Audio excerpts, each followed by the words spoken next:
When you first opened Above Board 5 years ago, Yeah.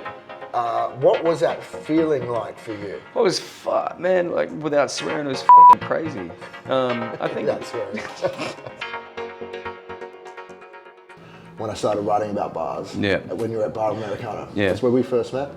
You told me that you wanted to open your own bar one day, like you're going to open your dream bar. Yeah. Now, Above Board, your bar is 5 years old.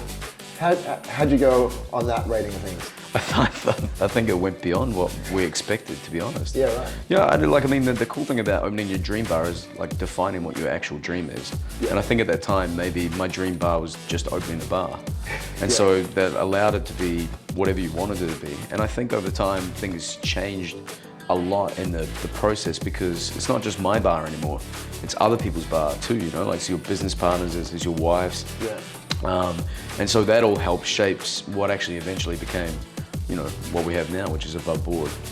What is Above Board about? Well, Above Board is basically a simple distillation of what a bar can be if you remove a lot of the elements that you think a bar should be. Right. And it becomes more about the people.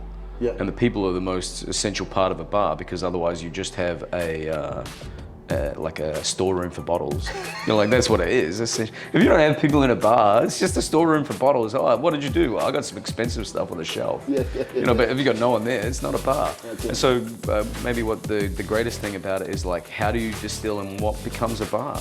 And so we sat down and we took elements that we thought were really important. You know, like a sink is important in a bar. Yeah. I mean, that's an element that you actually need. Yeah. And then a bar top is an important part of a bar. Well, we've got a bar top and we've got a sink. Yeah. We're good to go. Yeah, right. So that's all. As you long need. as you have people, you're good to go. So if you want to open a bar, you just need a sink, Yeah. a bar top, and people. That's it. That's it. All right, well, thanks for your advice. We Well- don't need to talk anymore. Well, yeah, for sure. Yeah, for me, it was about hosting people and, you know, having the chat and expanding on what I think Bar Americano solidified for me as a bartender. You know, because I had to work by myself a lot. I had to rely on myself. You were not just making drinks, but you were hosting. Yeah. You were the classy, you were the host. You were everything. You were security if that was required. Yeah, for sure. Yeah. Yeah, and I'm Because there was just terrified. one person on. Yeah, I'm terrified of standing up to people. I'm only little. It's not like I'm 6 foot and I get to look at you in the eye. I got to look up to most people. Hey mate, you can't come in. Sorry. Like, you're like, Melbourne's full of big people. It's not a little place. How has Above Board and the idea of Above Board, how has that changed in your mind since when you first opened the doors to today? Because there's always an evolution that goes on with the Yeah.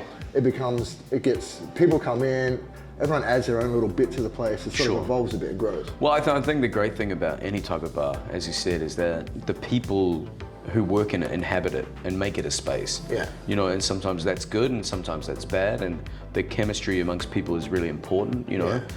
So there's some really tough lessons that I've learned while we've been doing that, but each person brings, you know, their character, their sense of what this space is, and the people really make this space. And originally, you know, as I said in the beginning, you know, that was me, it was all on me, and now it's all on 5 of us. Yeah. You know, like it's all on 5 of us to be on show, to turn up, Yeah. you know, to make sure that, you know, guests are having a good time, and each one of us is a different skill level, and each one is a very different projection on their career. You know, some are like, oh, we've got to do it forever and want to own their own bar, and, you know, some of them are passing through, and you're trying to employ people, and, you know, this is one of the big things, that work within the space, and they get it, they're okay with talking to people.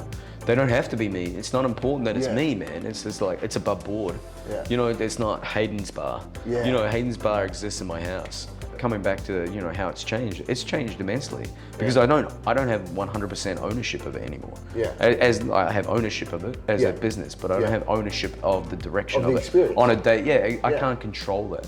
I can do my best to kind of push it in the right direction. How does that feel as someone, because it was very much the Hayden Lambert bar, Yeah, actually, totally. when you opened. Yeah, right? totally, It really totally. was. How does that feel, letting go a bit of that control? I suppose it's useful to have, It's very so freeing. it can have a life. It's freeing. It's freeing. It's so freeing because, like, you know, as I said, I don't think I ever thought about the bar in terms of, I just thought I was going to be here forever. You know, like, I'm going to be here. It's going to be me.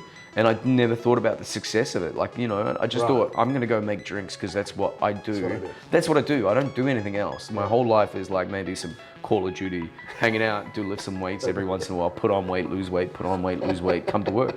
And you know, and I've got a family and all that kind of stuff in between. Yeah. And I didn't see myself as not being like a physical part of it every day. Yeah. You know, and the removal of me being a physical part of it is its own validation of its success, right? Because I never thought about success. I never thought about it as a successful operation. We just thought about it. I never thought about a queue. I never thought there would ever be a queue for a bar that has 16 seats because so many people were down on me in the beginning. They're like, how are you going to open a bar with 16 seats? How's that guy ever going to make any money? Do you even know what you're doing? You're like, that was the feedback. No, that was absolutely. That was the chat around town. That right? was It's the like, why would you feedback. open a bar with 16 seats? Because I'm Hayden. Yeah. I'm not everybody else. If Yeah, I was yeah. everybody else, it wouldn't be the same thing.